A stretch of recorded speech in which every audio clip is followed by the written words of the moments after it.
أعوذ بالله من الشيطان الرجيم. بسم الله الرحمن الرحيم.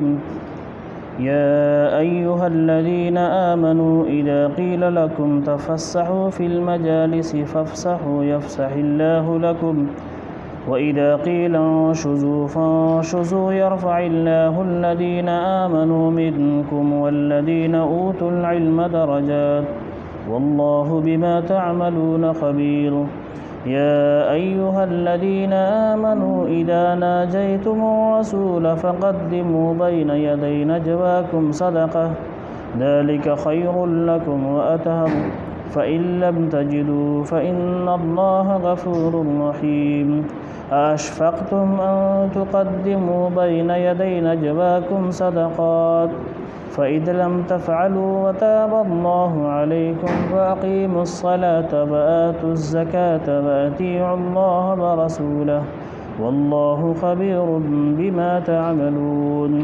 ألم تر إلى الذين تولوا قوما غضب الله عليهم ما هم منكم ولا منهم ويحلفون على الكذب وهم يعلمون. أعد الله لهم عذابا شديدا إنهم ساء ما كانوا يعملون. اتخذوا أيمانهم جنة فصدوا عن سبيل الله فلهم عذاب مهين. لن تغني عنهم أموالهم ولا أولادهم من الله شيئا أولئك أصحاب النار هم فيها خالدون. يوم يبعثهم الله جميعا فيحلفون له كما يحلفون لكم ويحسبون أنهم على شيء ألا إنهم هم الكاذبون. استحوذ عليهم الشيطان فأنساهم ذكر الله أولئك حزب الشيطان ألا إن حزب الشيطان هم الخاسرون. صدق اللہ العظیم.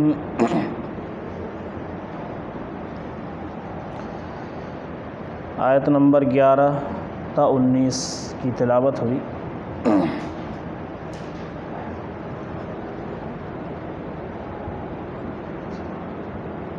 ان آیتوں سے معلوم ہوتا ہے کہ آپ صلی اللہ علیہ وسلم یہ اس سورہ کے نزول کے زمانے میں نجوہ یعنی منافقین کی سرگوشی کی سرگرمیاں بہت بڑھ گئی تھیں، یہاں تک کہ نبی کریم صلی اللہ علیہ وسلم کی مجلس بھی اس سے محفوظ نہیں رہ گئی تھی، بلکہ ان کی شرارتیں آپ صلی اللہ علیہ وسلم کی مجلس میں بھی ہوا کرتی تھی. آپ صلی اللہ علیہ وسلم کی مجلس میں وہ بیٹھتے تھے تو یہ جو جتھا تھا وہ ایک ہی جگہ بیٹھتا تھا، یہ گول ایک ہی جگہ بیٹھتی تھی اور یہ چاہتی تھی کہ ہمارے درمیان کوئی اور نہ گھسنے پائے، اور وہاں بھی اشارے بازیاں اور شرارتیں اور سرگوشیاں کیا کرتے تھے. تو اس آیت میں آیت نمبر 11 میں مجلس نبی کو ان کی شرارتوں، ان کی رشا دوانیوں اور سرگوشیوں کی شر سے بچانے کی تدبیر کی گئی ہے اور اس سلسلے میں ہدایات دی گئی ہیں. اور اس کے بعد آیت نمبر 12 میں ذات نبوی کو سرگوشی اور اس سلسلے میں جو تنگی اور پریشانیاں تھیں اس سے بچانے کی تدبیر کی گئی ہے اور اس سلسلے میں ہدایات دی گئی ہے. لیکن آیت 12 میں جو حکم تھا وہ عارضی اور وقتی حکم تھا. کچھ دنوں کے بعد آیت نمبر 13 جو ہے وہ کچھ دنوں کے بعد نازل ہوتی ہے اور آیت نمبر 12 کا حکم منسوخ ہو جاتا ہے. اس کے بعد پھر آیت نمبر 14 سے جو منافقین کا ذکر پیچھے سے چل رہا تھا، انما النجوى من الشیطان لیحزن الذین آمنوا ولیس بضارهم شیئا الا باذن اللہ وعلی اللہ فلیتوکل المؤمنون، ان کی جو سرگوشیاں تھیں وَإِذَا جَاءُوكَ حَيَّوْكَ بِمَا لَمْ يُحَيِّكَ بِهِ اللَّهُ وَيَقُولُونَ فِي أَنفُسِهِمْ. تو پھر منافقین کا ذکر آگے چل پڑتا ہے اور یہ سلسلہ تقریباً آخر تک چلتا ہے مختلف پہلو سے.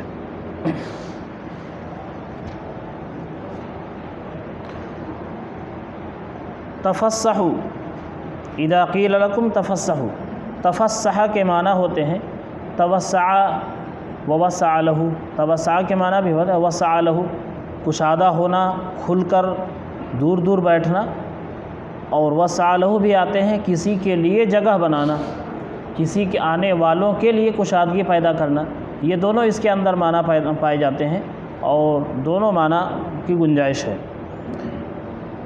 مجلس کی جمع مجالس ہے، یہ یہاں جمع ہے، ظاہر ہے کہ اصل مراد تو یہاں نبی کریم صلی اللہ علیہ وسلم کی مجلس ہے، لیکن جمع استعمال کر کے، اور جمع استعمال کرنے میں یہ حکمت ہے کہ اس جمع کی وجہ سے وہ تمام دینی مجلسیں اس حکم میں شامل ہو جائے، یعنی جو آداب مجلس یہاں بتائے جا رہے ہیں وہ آداب مجلس نبی کریم صلی اللہ علیہ وسلم کی مجلس کے تک ہی محدود اور مخصوص نہیں ہے، بلکہ وہ دوسری دینی مجالس کے لیے بھی یہی آداب ہوں گے، اس لیے یہاں مجالس استعمال کیا ہے جمع۔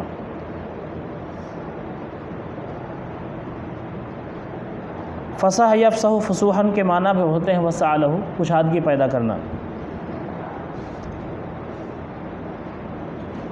نشز ینشز، نشوز کے معنی ہوتے ہیں اٹھ جانا۔ رفع یرفع کے معنی بلند کرنا۔ درجۃ جمع درجات، درجہ، مقام و مرتبہ۔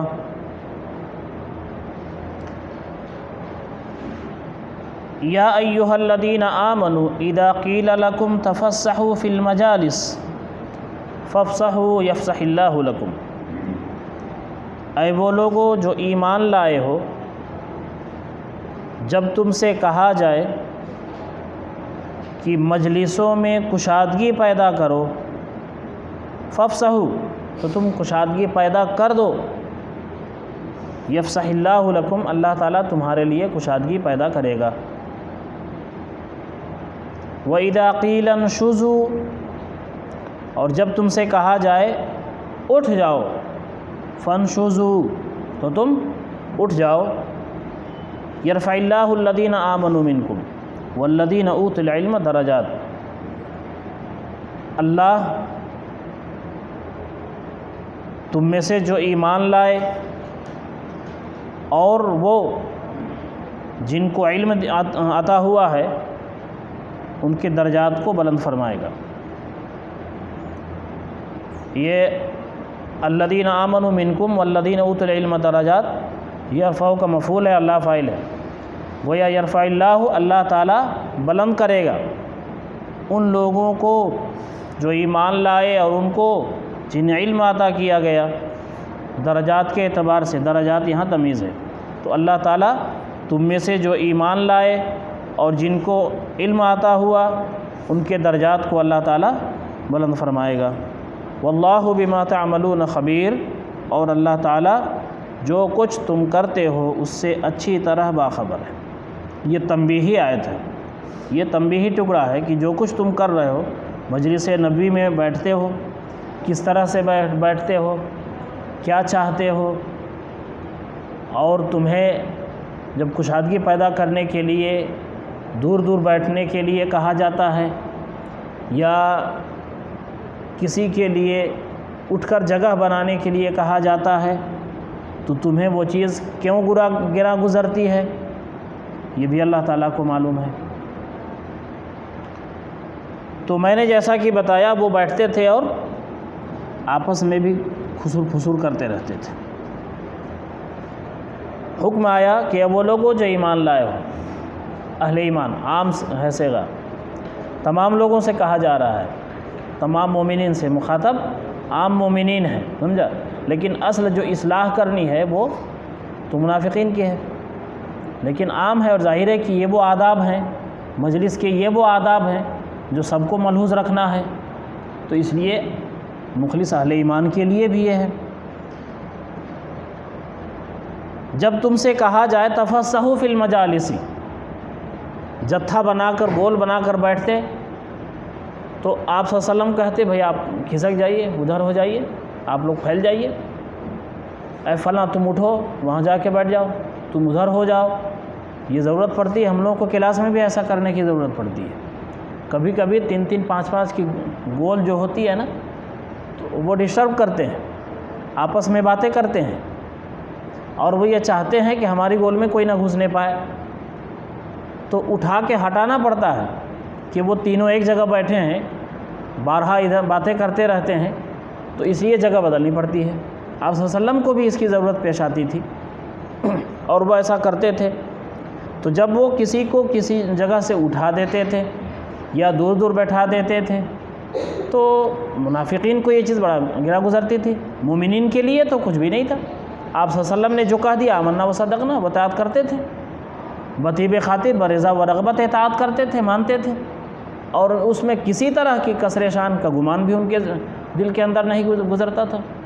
لیکن جو منافقین تھے وہ اس کو بھی ایشو بناتے تھے، ہماری عزت نفس کا خیال نہیں رکھا جاتا ہے، ہمیں سر عام بے عزتی کی جاتی ہے، بے عزت کیا جاتا ہے ہمیں سر عام، سب کے سامنے بتائیے، ہمیں ذلیل کیا جاتا ہے، ہم پر اعتماد نہیں کیا جاتا، اس طرح کی باتیں منافقین کرتے تھے۔ مومنین کے لیے وہ چیز آپ صلی اللہ علیہ وسلم نے کہہ دیا اٹھ جاؤ، اٹھ گئے، آپ صلی اللہ علیہ وسلم کہہ دیا فلاں جگہ بیٹھ جاؤ، بیٹھ گئے، ان کے لیے کوئی مسئلہ نہیں تھا۔ تو اذا قیل لکم تفصحوا فی المجالس فافصحوا یفصح اللہ لکم، اذا قیل لکم تفصحوا فی المجالس، یہ اذا جو شرطیہ ظرفیہ ہے اس کا جواب ہے فافصحوا۔ یہاں فا کس لیے ہے؟ ظاہر ہے کہ یہ جواب شرط فعل امر ہے، اس کے اندر شرط بننے کی صلاحیت نہیں ہے۔ اذا لم يصلح الجواب ان يكون شرطا، یہ اذا لم يصلح الجواب ان يكون شرطا، یہ اصول آپ نے پڑھا ہے، تو وہاں فا جواب شرط پر فا کا آنا ضروری ہوتا ہے۔ آپ نے قواعد میں یہ بحث پڑھی ہے نا، جواب شرط پر فا لانا کب ضروری ہوتا ہے، وجب اقتران ہو بالفاء۔ تو یہ فافصحوا یفصح اللہ لکم، یہ پورا جملہ تو اذا کا جواب ہے، لیکن یفصح یہ مضارع خفیف ہے، یہ امر کا جواب ہے، امر کے جواب پہ مضارع اخف ہے، امر کے جواب پر اخف آتا ہے، ارحم ترحم، دراصل ہوتا ہے ارحم ان ترحم ترحم، فافصحوا ان تفصحوا یفصح اللہ لکم، ان تفصحوا یہاں فعل شرط محذوف ہے، اس کا جواب ہے یفصح اللہ لکم۔ وَإِذَا قِيلَ انشُزُوا، ٹھیک اسی طرح کی ترکیب یہاں بھی ہے، وَإِذَا قِيلَ انشُزُوا فانشُزُوا، اور یہ انشُزُوا جو فعل امر ہے اس کا جواب ہے یرفع اللہ الذین آمنوا منکم والذین اوتوا العلم درجات، درجات کے بارے میں بتایا میں نے کہ وہ تمیز ہے، یرفع مضارع اخف ہے، فعل امر کا جواب ہے۔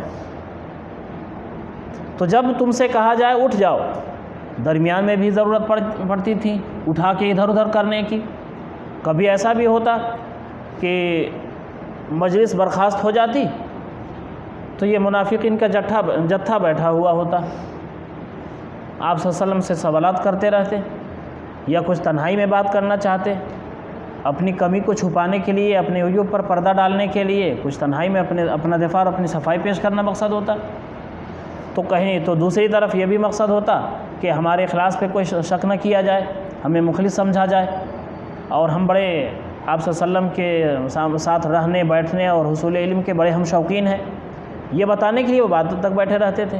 آپ صلی اللہ علیہ وسلم کو اس سے پریشانی ہوتی تھی، تکلیف ہوتی تھی، آپ کو حاجت ہو سکتی تھی، آپ کو آرام کرنے کا وقت ہو سکتا تھا، اس کو وہ سب ڈسٹرب کیے رہتے تھے، اور مقصد کوئی مثبت نہیں، سب منفی۔ تو اس لیے کہا کہ مجلس برخاست ہو جائے، اور جب یہ کہا جائے کہ اٹھ جاؤ چلے جاؤ تو اسی وقت اٹھ جایا کرو، اسی وقت چلے جایا کرو۔ یرفع اللہ الذین آمنوا منکم والذین اوتوا العلم درجات، کبھی کبھی یہ بھی سوال اٹھاتے کیا فلاں کو ہماری جگہ پہ بیٹھا دیا گیا، ہمیں پیچھے کر کے فلاں کو آگے بیٹھا دیا گیا، کیا وہ ہم سے علم میں بہت آگے ہیں، ہمارا علم ان سے کم ہے؟ تو اللہ تعالیٰ نے کہا کہ ایمان اور اہل علم کے درجات کو اللہ تبارک و تعالیٰ بلند کرے گا، اور کس طرح سے بلند کرے گا؟ اللہ اور اس کے رسول کی اطاعت کرنے کی صورت میں، اللہ اور اس کے رسول کی اطاعت کرو، اللہ تبارک و تعالیٰ اگر واقعی اہل علم ہو، اہل ایمان ہے اور اہل علم بھی ہے، تو ان کے درجات کو اللہ تبارک و تعالیٰ بلند کرے گا۔ اس آیت کے سلسلے میں مولانا فراہی نے ایک بہت اچھا نوٹ وہ کیا ہے، يدل على ان الذل في طلب العلم سبب للرفعة والزيادة في العلم، کہتے ہیں کہ یہ آیت اس بات پر دلالت کرتی ہے کہ طلب علم میں، علم کے حصول میں ذلت گوارا کرنا، عاجزی اور فروتنی گوارا کرنا، یہ بلندی کا ذریعہ ہوتا ہے اور علم میں اضافے کا ذریعہ ہوتا ہے۔ حصول علم کی راہ میں جس قدر ذلت آدمی برداشت کر لے، اللہ تبارک و تعالیٰ اس کے مقام کو اتنا ہی اونچا کرتا ہے اور اس کے علم میں اسی قدر اضافہ ہوتا ہے۔ واللہ بما تعملون خبیر، یہ ان کو دراصل تنبیہ کی جا رہی ہے منافقین کو کہ تم جو کچھ کرتے ہو اللہ تعالیٰ اس سے واقف ہے، تم تو بڑے مخلص بنتے ہو، ہم آپ صلی اللہ علیہ وسلم سے استفادہ کرنے کے لیے ہم آ کے قریب میں آگے بیٹھتے ہیں اور پیچھے کر دیا جاتا ہے، تو تم کس لیے آگے بیٹھتے ہو، تم نے جو نشست تم لوگوں کو اختیار کرتے ہو کس لیے اختیار کرتے ہو، اور اٹھا دینے کے بعد تمہیں کس لیے وہ چیز بری لگتی ہے ایک جگہ سے دوسری جگہ کر دینا، یہ اللہ تبارک و تعالیٰ کو معلوم ہے، تمہیں بتانے کی ضرورت نہیں ہے۔ تو یہ تدبیر کی گئی مجلس نبوی کو ان کی ریشہ دوانیوں اور ان کی سرگوشیوں سے محفوظ رکھنے کے لیے۔ آگے جو آیت ہے وہ ذات نبوی کو ان کی سرگوشیوں سے محفوظ رکھنے کے لیے تدبیر کی گئی ہے۔ جب یہ سرگوشی کرتے تھے اور آپ صلی اللہ علیہ وسلم نے منع بھی فرمایا، الم تر الی الذین نہوا عن النجوی، آیت نمبر 8 میں الم تر الی الذین نہوا عن النجوی، یہ نہوا عن النجوی یہ بتا رہا ہے کہ آپ صلی اللہ علیہ وسلم نے ان کو منع بھی فرمایا تھا کہ بھئی یہ چیز اچھی نہیں جو تم کر رہے ہو، اس سے تم باز آ جاؤ۔ تو جب آپ صلی اللہ علیہ وسلم نے منع فرمایا ہوگا تو اپنا لوگوں نے دفاع کرنا چاہا ہوگا، اپنی صفائی دینے کی کوشش کی ہوگی، اور صفائی چونکہ وہ نمبر 2 کے لوگ تھے اس لیے صفائی سر عام نہیں دے سکتے تھے، بلکہ وہ تنہائی میں صفائی دینا چاہتے تھے۔ جو آدمی غلطی کیا ہوتا ہے نا وہ سر عام اپنی صفائی نہیں پیش کرتا، بلکہ وہ تنہائی میں مل کے اور معاملہ صاف کرنا چاہتا ہے تاکہ کچھ بات بنا کے بھی وہ نکل جائے۔ تو صفائی پیش کرنے کے لیے وہ آپ صلی اللہ علیہ وسلم سے تنہائی میں گفتگو کرنا چاہتے تھے۔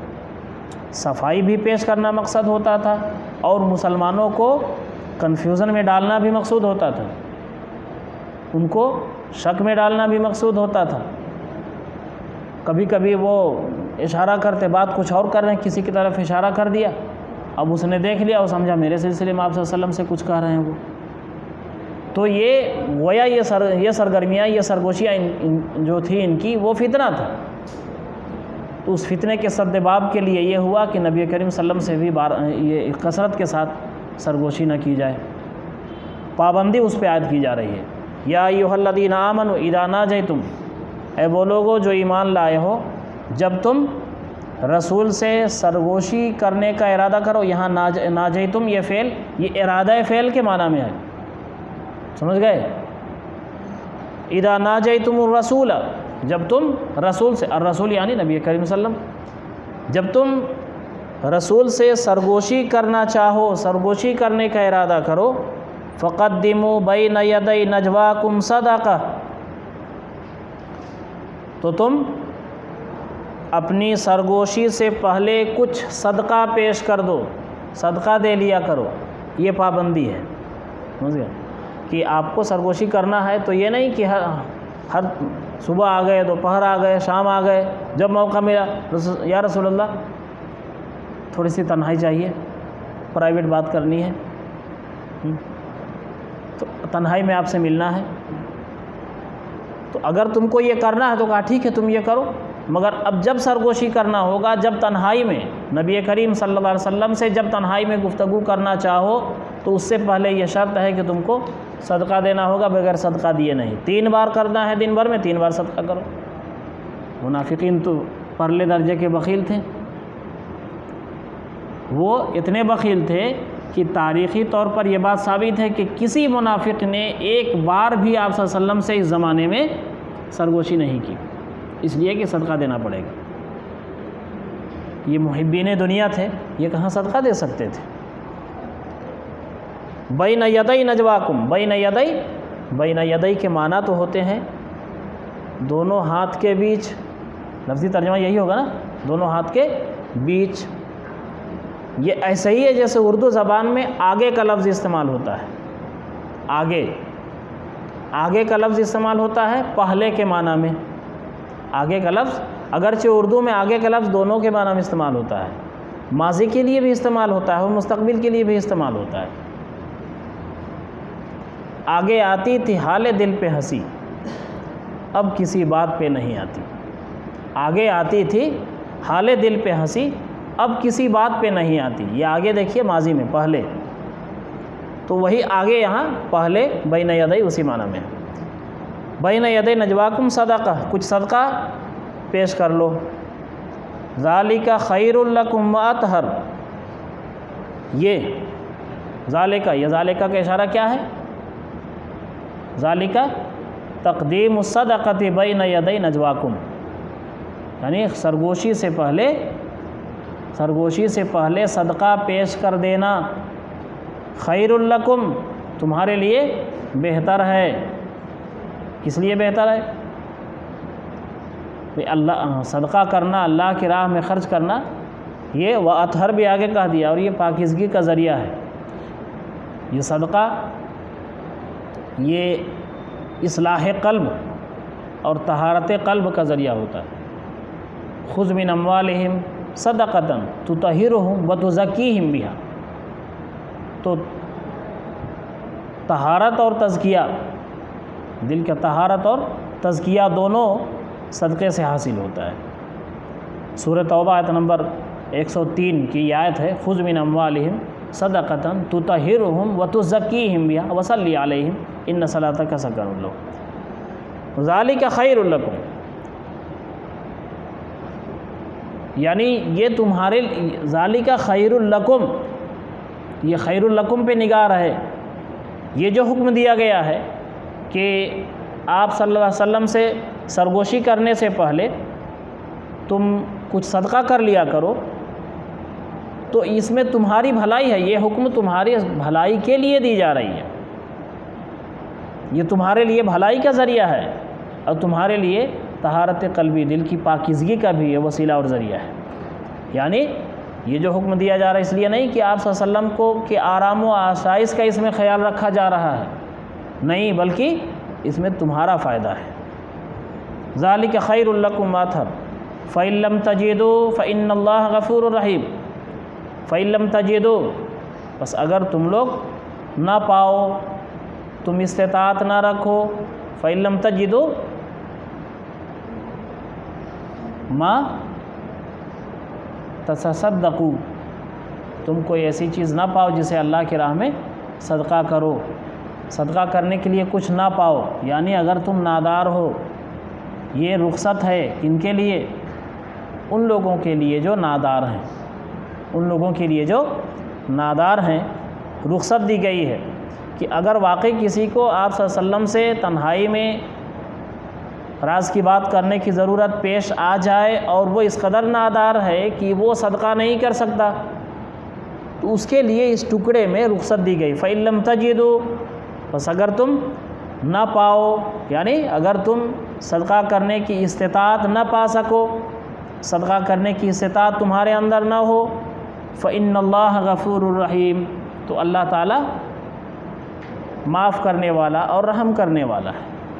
گویا اللہ تبارک و تعالیٰ کی صفت رحمت کا تقاضا ہے کہ ایسے لوگوں کو معاف کر دے، لہٰذا تمہارے لیے معاف ہے، بغیر صدقہ کیے ایسے لوگ آپ صلی اللہ علیہ وسلم سے راز کی باتیں اور سرگوشیاں کر سکتے ہیں۔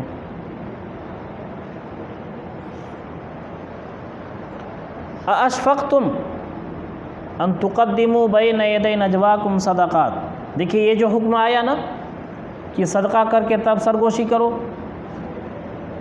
منافقین کی سرگوشی کا سلسلہ تو رک گیا اس لیے کہ وہ پرلے درجے کے بخیل تھے، وہ صدقہ کر نہیں سکتے تھے، دنیا کی محبت ایسی رچی بسی تھی ان کے اندر کہ یہ صدقہ کر نہیں سکتے تھے۔ انہوں نے اس صدقے کی وجہ سے آپ صلی اللہ علیہ وسلم سے سرگوشی کرنا بالکل بند کر دیا۔ مومنین دو طرح کے تھے، کچھ تو نادار تھے، اپنی ناداری کی وجہ سے وہ صدقہ کر کے اور سرگوشی کر نہیں سکتے تھے، اور ہو سکتا ہے اس رخصت کا بھی فائدہ نہ اٹھانا چاہتے رہے ہوں۔ لیکن بنیادی چیز جو ہے وہ یہ ہے کہ اس آیت نے یہ تو بتا دیا نا کہ یہ سرگوشی آپ صلی اللہ علیہ وسلم سے بار بار تنہائی میں گفتگو کرنا، تخلیہ میں ملاقات کرنا، یہ اللہ تعالیٰ کو پسند نہیں ہے۔ سمجھا؟ جو چیز پسندیدہ ہوتی ہے اس پہ کسی طرح کی پابندی نہیں لگائی جاتی۔ یہ پابندی کب لگائی جاتی ہے؟ جب یہ چیز ناپسند ہوتی ہے۔ کوئی چیز ناپسند ہوتی ہے تو پابندی لگائی جاتی ہے۔ مسلمانوں نے سمجھ لیا کہ یہ اللہ تعالیٰ کو ناپسند ہے، اور ان کو یہ احساس ہو گیا، وہ نادم اور شرمندہ ہوئے کہ ہم لوگ آپ صلی اللہ علیہ وسلم سے سرگوشیاں کرتے، تنہائی میں ملاقات کرتے اور آپ کو پریشانی میں ڈالتے تھے، تو مسلمانوں نے اس لیے ترک کر دیا۔ روایت میں آتا ہے کہ حضرت علی رضی اللہ تعالیٰ عنہ نے تنہا اس آیت پہ عمل کیا تھا۔ روایت میں آتا ہے کہ انہیں کسی بات کو پوچھنے کی ضرورت پیش آ گئی تھی، کچھ مسئلہ جاننا تھا، آپ صلی اللہ علیہ وسلم سے تنہائی میں بات کرنا تھا، انہوں نے صدقہ دیا اور آپ صلی اللہ علیہ وسلم سے گفتگو کی۔ اس کے بعد والی آیت پھر بعد میں نازل ہوئی تو یہ حکم منسوخ ہو گیا۔ وہ آیت دیکھیے، اشفقتم، اشفقہ کے معنی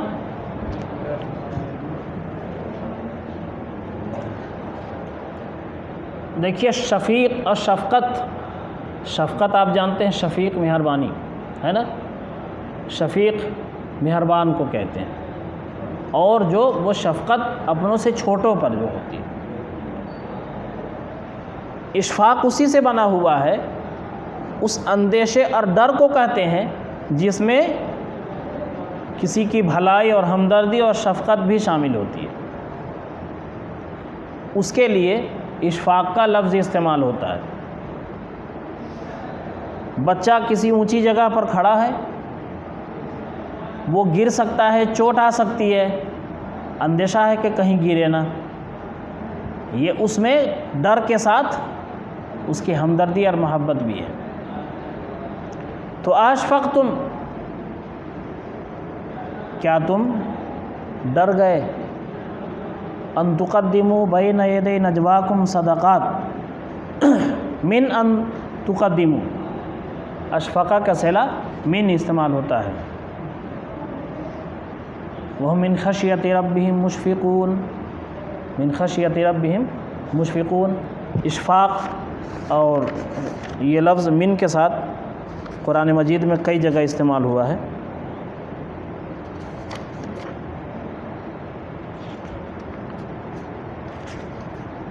میں نے کہیں نوٹ کیا تھا،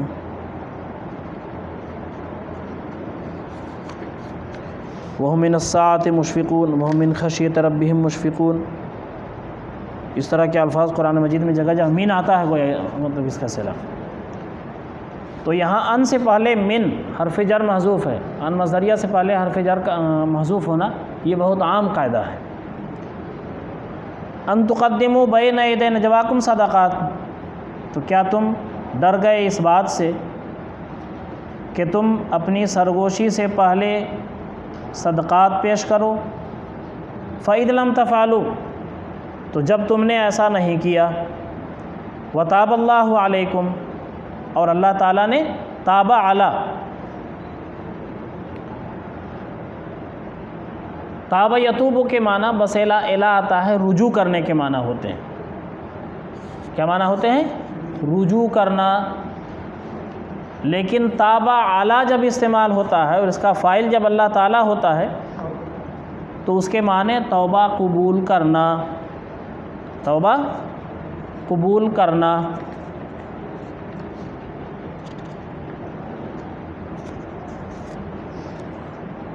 تاب یتوب توبا و توبتا متابا، رجع عن المعصیت، گناہ سے باز آ جانا، رجوع کر لینا، تائب اور تواب۔ تاب اللہ علیہ وفقہ للتوبۃ او رجع به من الشدید الی التخفیف، من التشدید الی التخفیف، توبہ کی توفیق دینا توبہ قبول کرنا، تواب بندے کے لیے استعمال ہو تو اس کے معنی ہوتے ہیں بہت زیادہ اللہ تعالیٰ سے کی بارگاہ میں توبہ کرنے والا، اور یہی تواب جب اللہ تعالیٰ کے لیے استعمال ہو تو بہت زیادہ توبہ قبول کرنے والا۔ اس توبہ کو سمجھنے کے لیے آپ چند آیت دیکھ لیں۔ سورہ بقرہ فتلقى آدم من ربه کلمات فتاب علیہ انہ هو التواب الرحیم، سورہ بقرہ آیت نمبر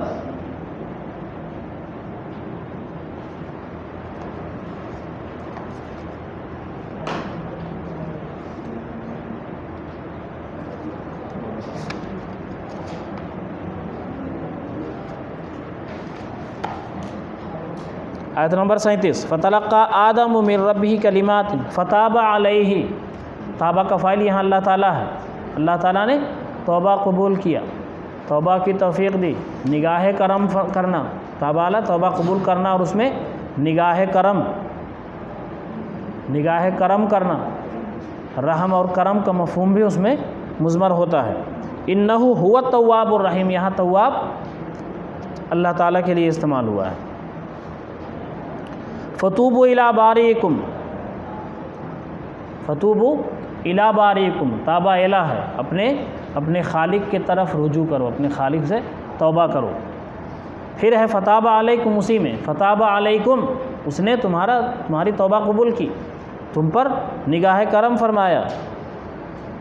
اور ابراہیم علیہ السلام نے جو دعا کی تھی اس میں ہے وتب علینا، وتب علینا، ہماری توبہ قبول فرما، ہم پر نگاہ کرم فرما۔ فاولئک اتوب علیہم وانا التواب الرحیم، فاولئک اتوب علیہم، یہی وہ لوگ ہیں جن کی طرف ہم نگاہ کرم کرتے ہیں، جن کی توبہ کو ہم قبول کرتے ہیں۔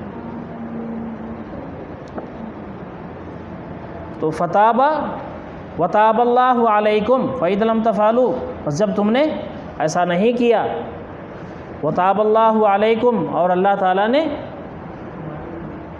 تم پر رحم کیا، تمہاری طرف نگاہ کرم کیا، فاقیموا الصلاۃ، تو تم نماز قائم کرو، وآتوا الزکاۃ، اور زکوٰۃ ادا کرو، وَأَطِيعُوا اللَّهَ وَرَسُولَهُ، اور اللہ اور اس کے رسول کی اطاعت کرو، اللہ اور اس کے رسول کی اطاعت کرو۔ یعنی جب یہ حکم اٹھا لیا گیا ہے، کون سا حکم؟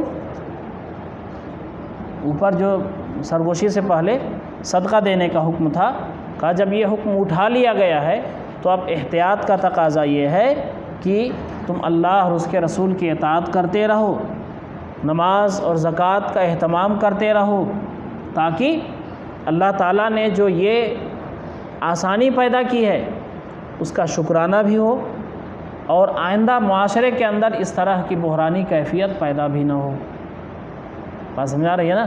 دونوں ہے اس میں کہ اللہ تعالیٰ نے یہ حکم اٹھا کے تمہارے لیے ایک آسانی پیدا کر دی، اس کا شکر کا تقاضا بھی یہ ہے کہ نماز اور زکوٰۃ کا اہتمام کرتے رہیں، اللہ اور اس رسول کی اطاعت کرتے رہیں، اور اس لیے بھی یہ احتیاط ضروری ہے، کثرت کے ساتھ اللہ اور اس کے رسول کی اطاعت اور نماز زکوٰۃ کا اہتمام کرتے رہیں کہ آئندہ پھر کبھی معاشرے کے اندر اس طرح کی بحرانی کیفیت پیدا نہ ہو۔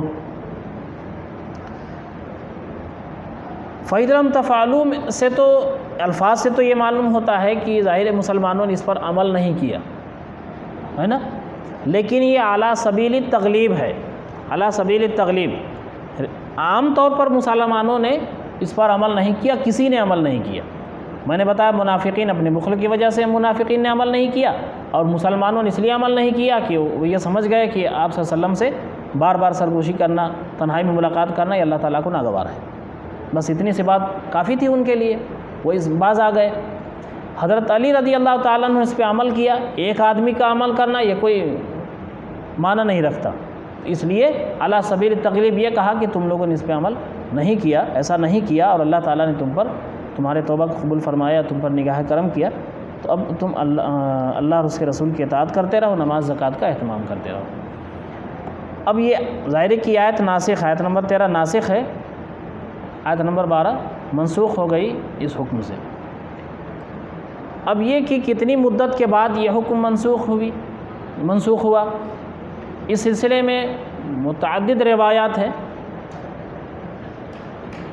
ایک روایت جو قتادہ سے منسوب ہے وہ تو کہتے ہیں کہ بس دن بھر بھی نہیں، ایک دن کا کچھ حصہ کچھ دیر کے لیے ہی یہ حکم رہا اور منسوخ ہو گیا.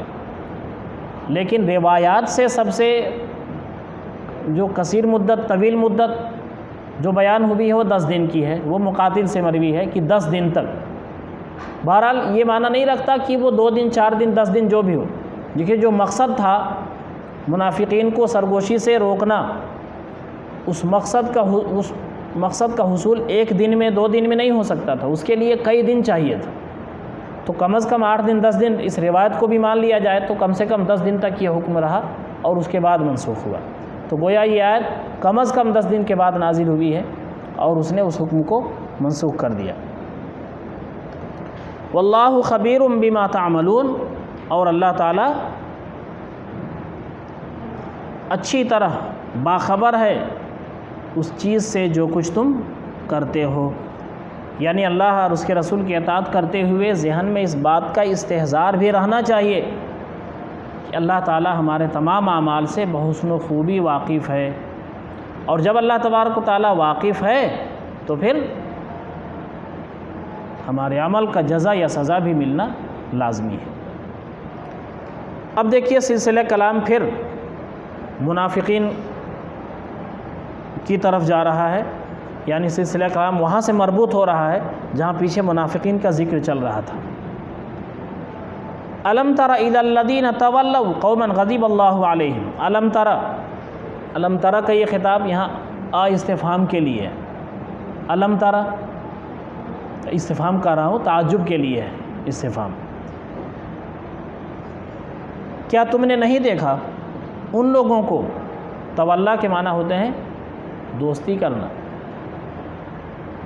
جعلہ ولیا، دوست بنانا، دوستی کرنا. غضب اللہ علیہم، غضب اعلیٰ، اللہ کا غضب جس پر نازل ہوا، اللہ جن سے ناراض ہوا. مغضوب علیہ کہا گیا، مغضوب علیہم، غیر المغضوب علیہ. مغضوب علیہ کس کو کہا گیا؟ یہود.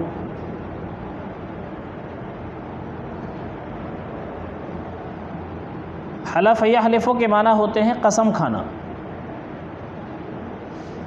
کیا تم نے نہیں دیکھا ان لوگوں کو جنہوں نے دوستی کر لی ہے، جنہوں نے دوست بنا لیا ہے، قومن، ایسی قوم کو، غضب اللہ علیہم، جن پر اللہ کا غضب ہوا ہے، جن پر اللہ کا غضب ہوا ہے.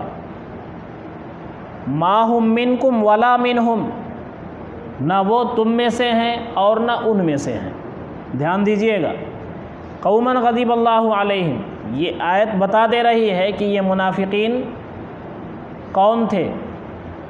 یہ منافقین جو تھے وہ اکثر تو یہود ہی تھے، اور جو یہود نہیں تھے وہ بھی یہود ہی کے ساختہ پرداختہ تھے، اور مسلمانوں کے اندر یہودیوں کے ایجنٹ کے حیثیت سے کام کر رہے تھے. اور جماعت اسلامی، یعنی آپ صلی اللہ علیہ وسلم کی جماعت، وہ آج والی جماعت اسلامی سننے سے لوگ سمجھیں گے کہ جماعت اسلامی کی بات کر رہے ہیں، تو اس کی راز کی باتوں کو یہود تک پہنچاتے تھے. وہ ان کے ایجنٹ تھے، ان کی دوستی انہی سے تھی. لیکن مسلمانوں کے سامنے قسمیں کھا کر اور یہ کہتے تھے کہ ہم تمہارے ساتھ ہیں، ہم تمہارے ساتھ ہیں، ہم مومن ہیں. قسمیں کھا کر کہتے تھے کہ ہم سوال ہی نہیں پیدا ہوتا ہم کسی اور کا ساتھ دیں، ہم تمہارے ساتھ ہیں، ہماری دوستی تم سے ہے. قومن غضب اللہ علیہم، اللہ تعالیٰ نے کہا ما ہم منکم ولا منہم، نہ وہ تم میں سے ہیں نہ ان میں سے ہیں. ان کی دوستی صحیح معنوں میں ان کی دوستی نہ تم سے ہے نہ ان سے ہے. ان کی دوستی اگر کسی سے ہے تو صرف اپنے مفاد سے ہے. ان کی دوستی اپنے مفاد سے ہے. وہ ان کے پاس جاتے تھے تو ان سے کہتے تھے کہ مسلمانوں کو تو ہم لوگ بیوقوف بنا رہے ہیں نا، اصل تو ہم آپ کے ساتھ ہیں. دیکھیے سورہ بقرہ میں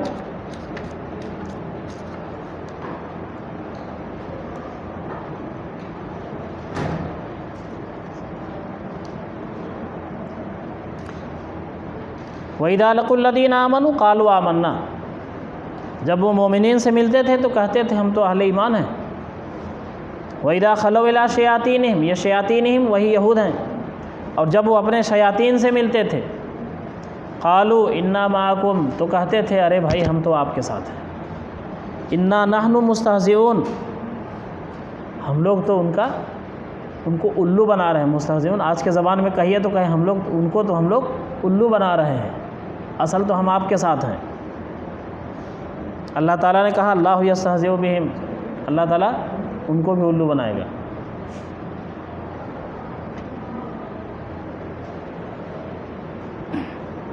تو ما ہم منکم ولا منہم وَيَحْلِفُونَ عَلَى الْكَذِبِ وَهُمْ يَعْلَمُونَ، یہ ما ہم منکم ولا منہم، یہ اس کیفیت کو قرآن مجید میں سورہ نساء آیت نمبر 143 میں دیکھیے، 5واں پارہ کا آخری صفحہ بالکل کھولیے۔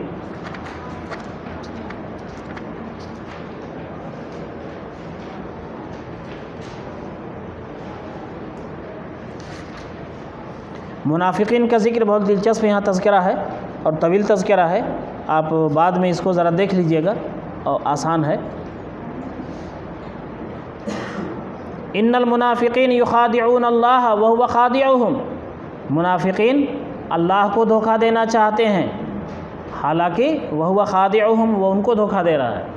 یہ سمجھتے تھے نا کہ ہم لوگ بہت کامیاب ہیں، بیوقوف بنائے ہوئے ہیں، دھوکہ دے رہے ہیں، دھوکہ دینے میں کامیاب ہے۔ کس کو دھوکہ دے رہا ہے؟ دھوکہ تو اللہ میاں تم کو دے رہا ہے، اللہ تعالیٰ تم کو دھوکہ دے رہا ہے، تم خود دھوکے میں ہو۔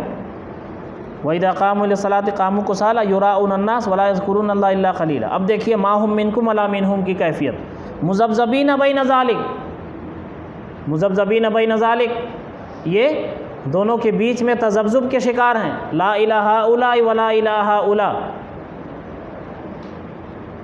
نہ ادھر کے ہیں نہ ادھر کے، لا الہ الا ولا الہ الا، نہ ادھر کے ہیں اور نہ ادھر کے ہیں۔ اس کیفیت کو حدیث میں بیان کیا ہے آپ صلی اللہ علیہ وسلم نے، مثل المنافق مثل الشاة العائرة بین غنمین، ای بین قطیعین لا تدری ایہما تتبع، کہتے ہیں منافق کی مثال ایسی ہے جیسے کوئی حیران و پریشان حال بکری یہ فیصلہ نہ کر سکے کہ دو ریوڑ کے بیچ میں وہ ہے ادھر جائیں کہ ادھر جائیں، کس کے ساتھ چلیں، اس بکری کی سی کیفیت منافقین کی ہوتی ہے۔ میں نے بتایا تھا کہ وہ اس لیے دونوں سے دوستی گانٹھے ہوئے تھے کہ اگر اہل ایمان غالب آتے ہیں تو ہم ان کے ساتھ رہ جائیں گے، اور اگر یہ مغلوب ہوتے ہیں یہود اور ان کے اسلام کے دشمن غالب آتے ہیں تو ان سے ہماری دوستی کام آ جائے گی۔ سمجھتے تھے کہ بڑی دانش مندانہ سیاست ہم کر رہے ہیں، کیا سمجھتے تھے؟ دانش مندانہ سیاست ہم کر رہے ہیں۔ ما ہم منکم ولا منہم وَيَحْلِفُونَ عَلَى الْكَذِبِ وَهُمْ يَعْلَمُونَ، اور وہ جھوٹ پر قسمیں، جھوٹی بات پر قسم کھا رہے ہیں، وَهُمْ يَعْلَمُونَ، درا حال ہے کہ وہ جانتے ہیں، جانتے بوجھتے کہ ہم جھوٹ بول رہے ہیں اور قسم کھاتے ہیں۔ وَيَحْلِفُونَ عَلَى الْكَذِبِ، اور وہ جھوٹی بات پر قسم کھاتے ہیں، وَهُمْ يَعْلَمُونَ، واو حالیہ ہے، درا حال ہے کہ وہ جانتے ہیں، جانتے بوجھتے جھوٹی بات پر قسمیں کھاتے ہیں۔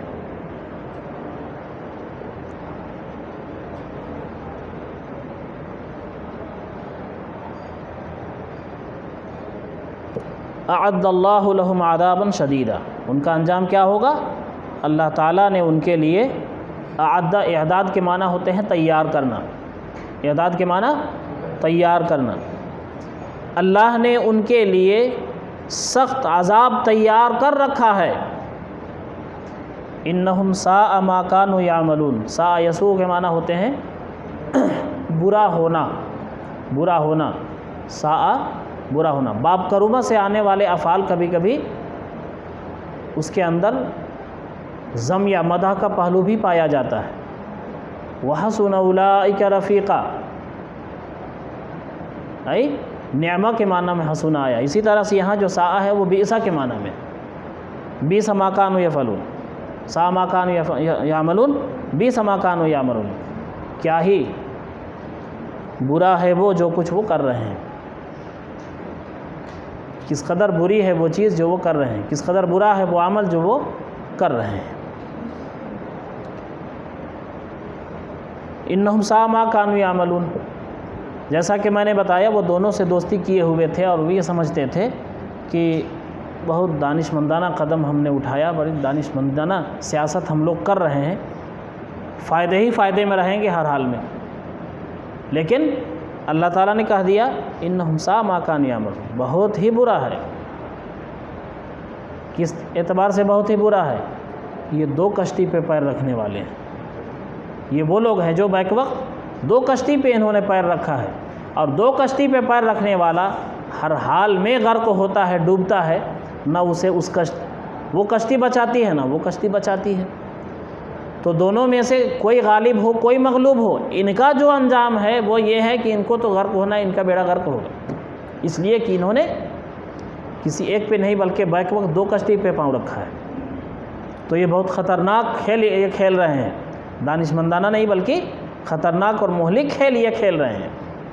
انہم ساء ما کانوا یعملون اتخذوا ایمانہم جنہ، اتخذ بنانا، حمزہ خازال اخذ سے ہے باب افتعال سے، اتخذ بنانا، یمین جمع ایمان کے معنی ہوتے ہیں قسم، اور جنتن جمع جنن کے معنی ہوتے ہیں ڈھال۔ صد یصدو لازم بھی استعمال ہوتا ہے اور متعدد بھی، قرآن میں بھی دونوں طرح سے استعمال ہوا ہے۔ صد یصدو روکنا اور رکنا دونوں ہوتا ہے، یہاں لازم ہے رکنا۔ فصدوا عن سبیل اللہ، بس وہ چلیے اتخذوا ایمانہم جنہ، انہوں نے اپنی قسموں کو انہوں نے ڈھال بنا لیا ہے، جب گرفت ہو واللہ لا یا رسول اللہ، ہے نا، قسم کھا کے واللہ خدا کی قسم ایسا نہیں ہے، خدا کی قسم سچ کہہ رہے ہیں یا رسول اللہ، خدا کی قسم ایسا نہیں کہا ہے یا رسول اللہ۔ مبارک قرآن مجید میں جگہ جگہ ذکر ہے ان کے جھوٹی قسموں کا، اور سورہ منافقین میں ہے نا، اذا جاءک المنافقون قالوا نشهد انک لرسول اللہ واللہ یعلم انک لرسول واللہ یشهد ان المنافقین لکاذبون، ہے نا، جھوٹی قسمیں کھا رہے ہیں، اللہ تعالیٰ جانتا ہے، مگر وہ آ کے کہتے تھے خدا کی قسم، واللہ آپ اللہ کی قسم ہم گواہی دیتے ہیں آپ اللہ کے رسول ہیں۔ تو اتخذوا ایمانہم جنہ فصدوا عن سبیل اللہ، اس ترکیب کو سمجھیے گا، اتخذوا ایمانہم جنہ، انہوں نے اپنی قسموں کو ڈھال بنا لیا ہے۔ ڈھال کیا بنا لیا؟ یعنی ایمان کا دعویٰ کر لیا، عمل کچھ کرنا نہیں ہے، جب کسی طرح کو کوئی معاملہ ہو کوئی گرفت ہو تو وہاں پہ قسم کھا کے اور باور کرا دے کہ ہم مخلص لوگ ہیں، تو جو قسم سے ہی کام چل جاتا تھا۔ آپ صلی اللہ علیہ وسلم بامروت تھے، ان کی بات مان لیا کرتے تھے، تو جب جھوٹ سے ہی قسم سے ہی بات بن جا رہی ہے، عمل کرنے کی کیا ضرورت؟ قسم کھا کے اور اپنی دینداری کا بھرم باقی رکھتے تھے، وہ اپنی دینداری کا بھرم کو باقی رکھنے کے لیے قسمیں کھا لیا کرتے تھے، تو کسی اور جوخم میں اپنے آپ کو ڈالنے کی ضرورت محسوس نہیں کرتے تھے اور نہ حوصلہ رکھتے تھے۔ تو فصدوا عن سبیل اللہ، یہ جھوٹی قسم کھانے کی وجہ سے قسموں سے ہی ان کی بات بن جاتی تھی، عملاً کچھ کرنے کی ضرورت ان کو نہیں پڑتی تھی اور نہ ان کے اندر حوصلہ ہوتا تھا، جس کے نتیجے میں وہ اللہ کی راہ سے وہ رک گئے، اللہ کی راہ سے وہ رک گئے۔ کچھ کرتے عمل تو کرتے کرتے شاید ان کے اندر اخلاص بھی پیدا ہو جاتا، لیکن انہوں نے بس قسموں سے ہی اپنا کام چلایا، نتیجہ یہ ہوا کہ اللہ کی راہ سے وہ محروم ہی رہ گئے۔ فصدوا عن سبیل اللہ، اور اس کا نتیجہ کیا ہوگا؟ فلہم عذاب مہین، ان کے لیے رسوا کن عذاب ہے۔ لن تغنی عنہم اموالہم ولا اولادہم من اللہ شیئا، اغنا یغنی کے معنی ہوتے ہیں بے نیاز کرنا، فائدہ پہنچانا، کام آنا۔ من اللہ شیئا، من اللہ من عذاب اللہ ہے، یہاں عذاب مضاف محذوف ہے، من اللہ دراصل من عذاب اللہ ہے۔ لن تغنیہ، ان کو ہرگز ان کے مال اور نہ ان کے اولاد اللہ کے عذاب سے کچھ بھی بچا سکیں گے۔ لن تغنیہ، ان کے مال اور نہ ان کے اولاد اللہ کے عذاب سے ان کو ہرگز کچھ بھی بچا نہیں سکیں گے۔ لفظی ترجمہ ہوگا لن تغنی عنہم ان کو کچھ بھی فائدہ نہیں پہنچائیں گے۔ اموالہم، ان کے مال، ولا اولادہم، اور نہ ان کی اولاد، من عذاب اللہ، اللہ کے عذاب سے، اللہ کے عذاب سے وہ کچھ بھی نہیں بچا سکیں گے۔ اللہ کے عذاب سے بچانے میں وہ کچھ بھی کام نہیں آئیں گے۔ اولئک اصحاب النار، یہ لوگ، اولئک اصحاب النار، یہی لوگ جہنم والے، آگ والے ہوں گے۔ ہم فیہا خالدون، جس میں وہ ہمیشہ رہیں، ہم فیہا خالدون، وہ اس میں ہمیشہ رہیں گے، اس میں ہمیشہ رہیں گے۔ یہ دراصل اس بیڑی کا ذکر یہاں کیا گیا ہے جو ان کے پاؤں میں اس طرح سے لگی ہوئی تھی کہ وہ اللہ کی راہ میں آگے نہیں بڑھ سکتے تھے۔ وہ بیڑی کیا تھی؟ مال اور اولاد کی محبت، مال اور اولاد کی محبت۔ وہ اللہ کی راہ میں جب آدمی خرچ کرتا ہے، انفاق کرتا ہے، تو دنیا کی محبت، جس قدر انفاق کرتا ہے بندہ مومن، دنیا کی محبت اسی قدر کم ہوتی ہے۔ دل کے اندر سے دنیا کی محبت نکالنے کا یہی طریقہ ہے کہ اللہ کی راہ میں مال کو خرچ کیا جائے۔ چونکہ وہ دنیا، دولت، مال و اولاد کی محبت میں گرفتار تھے، اس لیے وہ کسی طرح کی جوخم اٹھانا اور اللہ کی راہ میں خرچ کرنے کے ان کے اندر حوصلہ نہیں تھا۔ وہ یہ سمجھتے تھے کہ یہی ہمارے کام آئیں گے۔ کہہ دیا کہ جس مال اور اولاد کی محبت میں یہ اس قدر گرفتار ہیں کہ اللہ کی راہ سے دور ہیں، وہ اللہ کی راہ میں اور اپنے دعوی ایمان میں کے ثبوت کے طور پر انفاق اور جہاد کی ہمت اور جرأت نہیں کر پا رہے ہیں، کہ وہ کچھ بھی اللہ کے عذاب سے بچانے میں وہ کچھ بھی کام نہیں آئیں گے ان کے۔ اولئک اصحاب النار، وہ جہنم میں داخل ہوں گے اور اسی میں وہ ہمیشہ رہیں گے۔ یوم یبعثہم اللہ جمیعا، اذکر، یہاں بھی فعل محذوف ہے، یوم اسی صرف ہے۔ یاد رکھو اس دن کو جس دن اللہ تعالیٰ سب کو دوبارہ زندہ کرے گا، جس دن اللہ دوبارہ سب کو زندہ کرے گا، جمیعاً حال ہے۔ فَيَحْلِفُونَ لَهُ كَمَا يَحْلِفُونَ لَكُمْ، یہ اتنے ڈھیٹ ہیں کہ تمہارے سامنے جس طرح سے جھوٹی قسمیں کھا رہے ہیں نا، اللہ کے سامنے بھی جھوٹی قسمیں کھائیں گے، وہاں بھی یہ اتنی جرأت کریں گے کہ جھوٹی قسمیں کھائیں گے۔ فَيَحْلِفُونَ لَهُ، لہو میں حکم رجا اللہ ہے، فَيَحْلِفُونَ لَهُ، پس یہ اس کے سامنے قسمیں کھائیں گے، کما یحلفون لکم، جس طرح سے تمہارے سامنے قسمیں کھاتے ہیں۔ وَيَحْسَبُونَ أَنَّهُمْ عَلَىٰ شَيْءٍ، جھوٹی قسمیں کھا کر اور وہ یہ سمجھیں گے کہ انہوں نے اپنی دینداری اور اپنی بے گناہی کا بڑا پختہ ثبوت پیش کر دیا ہے قسمیں کھا کر۔ الا انہم ہم الکاذبون، یہی لوگ دراصل جھوٹے ہیں، جھوٹے لوگ ہیں۔ الا انہم ہم الکاذبون، یہ اللہ تعالیٰ کے سامنے کیا قسم کھائیں گے؟ سورہ انعام آیت نمبر 23 دیکھ لیجئے، سورہ انعام آیت نمبر 23۔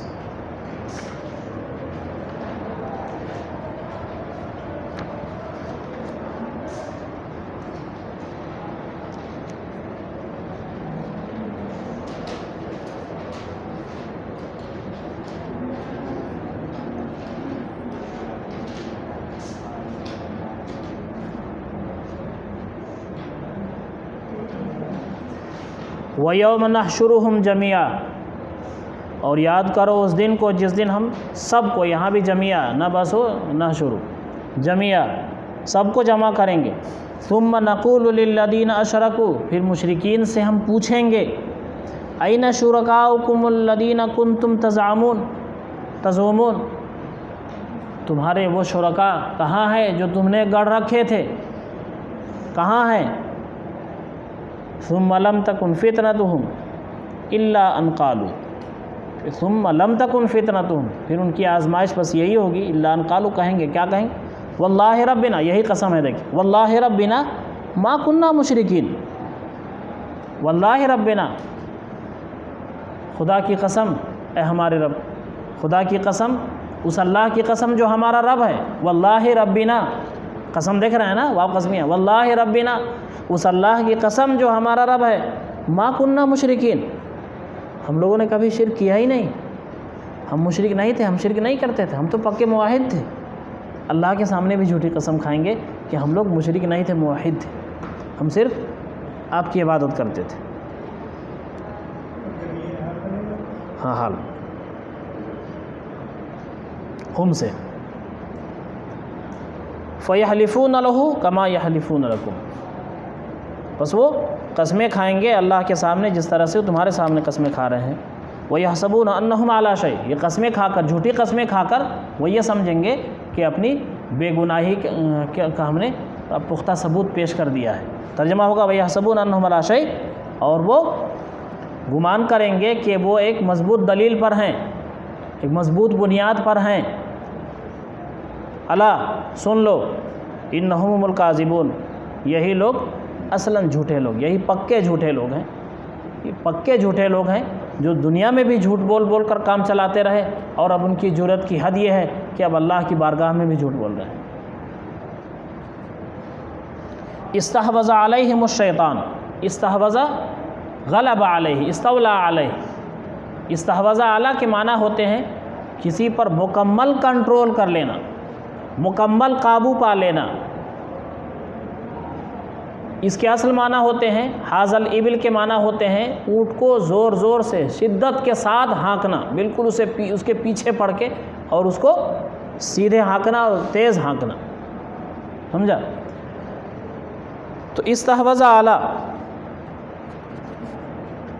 اسی سے ہا واو زال ہے باب استفعال سے، استحوذ۔ ایک محاورہ ہے استحوذ العیر علی الاتان یا علی اتنہ، یہ اس وقت کے الفاظ کو سمجھنے کے لیے بتا رہا ہوں، یہ اس وقت کے لیے بولا جاتا ہے یہ محاورہ کہ جب گدھا جفتی کے وقت گدھی کو بالکل کنٹرول میں لے لیتا ہے، تو مکمل قبضہ، مکمل طور پر کنٹرول کر لینا کہ وہ ٹس سے مس نہ ہو جائے، جیسے سیزڈ، انگریزی میں سیزڈ کا لفظ، سیز کیا ہوا بالکل کہ وہ ٹس سے مس نہ ہو سکے، منجمد کر دینے کی طرح سے، اس طرح کنٹرول۔ استحوذ علیہم الشیطان، کہہ رہے ہیں شیطان نے ان پر قبضہ جما لیا ہے، شیطان نے ان پر قبضہ جما لیا ہے۔ فانساہم ذکر اللہ، نسیہ کے معنی بھولنا، انسا کے معنی بھلوا دینا۔ فانساہم ذکر اللہ، پس اس نے، انسا کا فاعل شیطان ہے، فانساہم ذکر اللہ، پس اس نے ان سے اللہ کی یاد کو بھلا دیا ہے، اس نے ان سے اللہ کی یاد کو بھلا دیا، اللہ کی یاد سے ان کو غافل کر دیا ہے، کبھی ان کے خیال ہی نہیں آتا کہ اللہ تبارک و تعالیٰ خالق ہے، مالک ہے، رازق ہے، وہی الہ اور معبود ہے، اس کے بارگاہ میں حاضر ہونا ہے، جواب دینا ہے، اللہ کی نعمتوں سے ہم فائدہ اٹھا رہے ہیں، اس کے کچھ تقاضے بھی ہیں، کچھ بھی نہیں، سمجھا؟ ان کے دماغ پر مکمل کنٹرول اور قبضہ شیطان کا ہے۔ فرمایا کون لوگ ہیں؟ اولئک حزب الشیطان، جس پر شیطان کا کنٹرول ہو، جس کی باغ ڈور شیطان کے ہاتھ میں ہو، وہ اس قدر کنٹرول کر لیا ہے، قبضہ جما لیا ہے کہ وہ جیسے چاہتا ہے چلاتا ہے شیطان، تو ظاہر ہے کہ یہ شیطان کی پارٹی میں چلے گئے۔ اولئک حزب الشیطان، یہی شیطان کی پارٹی ہیں، یہی شیطان کی پارٹی کے لوگ ہیں۔ الا ان حزب الشیطان هم الخاسرون، اور جان لو، سن لو کہ شیطان کی پارٹی ہی دراصل ناکام ہونے والی پارٹی ہے، شیطان کی پارٹی نقصان اٹھانے والی پارٹی ہے، یہ شیطان کی پارٹی ہے، یہ منافقین ہے نا، یہ منافقین۔ اب جب یہاں شیطان کی پارٹی کا ذکر ہوا تو اب اس کے بالمقابل بھی تو کوئی پارٹی ہوگی نا، ایک شیطان کی پارٹی ہے۔ یہ وہ لوگ، دیکھیے اللہ وسوسہ اندازی کرنے کا، شیطان وسوسہ اندازی تو سب کے دل میں کرتا ہے، اور سب کے دل کے اندر وسوسہ اندازی کی اللہ تعالیٰ نے اس کو چھوٹ بھی دے رکھی ہے، مہلت بھی دے رکھی ہے، وہ اپنا ہنر تو سب پہ آزماتا ہے، لیکن یہ قبضہ اسی پر جما پاتا ہے جو لوگ اس کے وسوسہ اندازیوں کے لیے اپنے دل کے دروازے کو کھول دیتے ہیں اور اسے اپنا دوست اور ناصح سمجھنے لگتے ہیں۔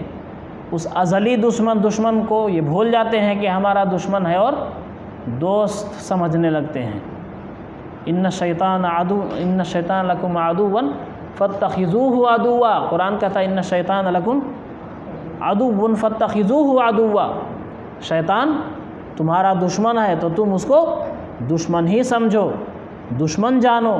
تو جو لوگ شیطان کو دشمن، ظاہر ہے کہ دشمن جس کو آدمی سمجھتا ہے اس سے ہوشیار رہتا ہے، سترک رہتا ہے، اور ہر قدم پہ سوچتا ہے کہیں اس کا فائدہ تو نہیں ہونے جا رہا ہے، کہیں یہ اس کے مفاد میں تو ہم نہ یہ کام کر رہے ہیں، کہیں یہ اس کے مطلب وسوسہ اندازی تو نہیں ہے، تو وہ ہوشیار رہتا ہے، چوکس رہتا ہے، اس سے بچتے رہتا ہے۔